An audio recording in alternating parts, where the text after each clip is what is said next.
সারা পৃথিবীর কাছে কাশ্মীর ভূখণ্ড হিসেবে পরিচিত। কেউ কেউ আবার এটিকে প্রেম, পর্যটন কিংবা রোম্যান্সের শহরও বলে থাকেন। কাশ্মীরের পরিধি ভারত, পাকিস্তান এবং চীন এই তিনটি দেশে ছড়িয়ে রয়েছে। ভারতের নিয়ন্ত্রণে কাশ্মীরের শতকরা ৪৫% অঞ্চল রয়েছে। বেশিরভাগ কাশ্মীরিও বাস করেন এখানেই। পাকিস্তানের দখলে রয়েছে কাশ্মীরের ৩৫%, বাকি ২০% চীনের দখলে। তবে কাশ্মীরকে মূলত দুটি অংশে ভাগ করা হয়। এটি ভারত শাসিত জম্মু কাশ্মীর এবং অন্যটি পাকিস্তান অধিভুক্ত আজাদ কাশ্মীর। কাশ্মীরের রাজধানী শ্রীনগর। অপরূপ সৌন্দর্যের এই নগরীর প্রাণকেন্দ্রে রয়েছে ডাল হ্রদ।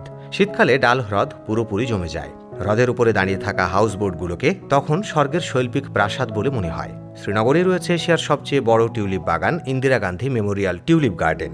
৯০ প্রজাতির ১৮ লক্ষ টিউলিপ রয়েছে এই বাগানে। পর্যটকরা ঘুরতে গেলে বাগানের মনোরম দৃশ্য উপভোগ করেন। শ্রীনগর থেকে ৫২ কিলোমিটার দূরে অবস্থিত গুলমার্গ। কাশ্মীরকে ভূস্বর্গ বলার কারণটা এই গুলমার্গে গেলেই টের পাওয়া যায়। সেখানে গেলে মনে হবে যেন সুইজারল্যান্ডের কোনো বরফে ঢাকা শহর। বলিউডের অনেক সেরা ছবির শুটিংও হয়েছে এখানটাতেই।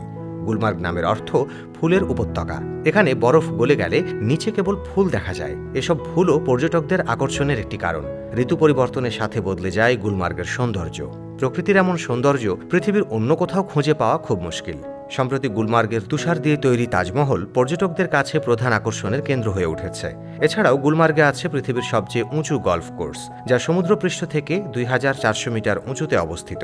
শ্রীনগর থেকে ৯৭ কিলোমিটার দূরে অবস্থিত পেহেলগাম। এই জায়গাটিতে রয়েছে কাশ্মীরের বিখ্যাত আপেল। এখানকার রাস্তায় দুপাশে কেবল আপেলের বাগান। জুলাই থেকে অক্টোবরের মধ্যে গেলে গাছে আপেল দেখা যায়। কাশ্মীরের সুন্দর জায়গাগুলোর মধ্যে অন্যতম আরেকটি হল সোনমার্গ। সোনালী ঘাসে ঢাকা এই জায়গাটি স্বর্ণের উপত্যকা হিসেবেও পরিচিত।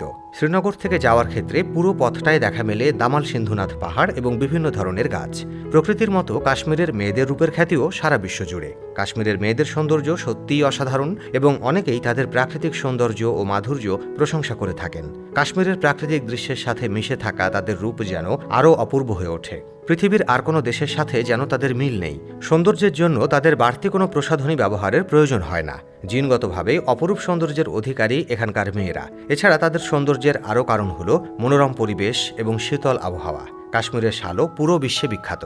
এগুলোর বেশিরভাগই এখানকার নারীদের হাতে বোনা। বিশ্বের সর্বাধিক মূল্যবান মশলা জাফরানের জন্মভূমিও কাশ্মীর। পৃথিবীতে এত ভালো জাফরান আর কোথাও পাওয়া যায় না। কাশ্মীরের মতো এত বাহারি রূপ পৃথিবীর আর কোথাও দেখা মেলে না। যেন সৃষ্টিকর্তা তার সবটুকু দিয়ে কাশ্মীরের অপরূপ সৌন্দর্য তৈরি করেছেন। কাশ্মীরের চোখ জোড়ানো সৌন্দর্য উপভোগ করতে আসেন দর্শনার্থীরা। প্রতি বছর বিশ্বের বিভিন্ন দেশ থেকে হাজার হাজার পর্যটক নানা প্রতিকূল অবস্থা সামাল দিয়ে ছুটে আসেন কাশ্মীরে। তো দর্শক, আজ এ পর্যন্তই। আবারও ফিরে আসব বিশ্বের অন্য কোনো দেশের এমন কোনো স্থানের প্রতিবেদনের সাথে। সে পর্যন্ত সাথেই থাকুন। ধন্যবাদ সবাইকে।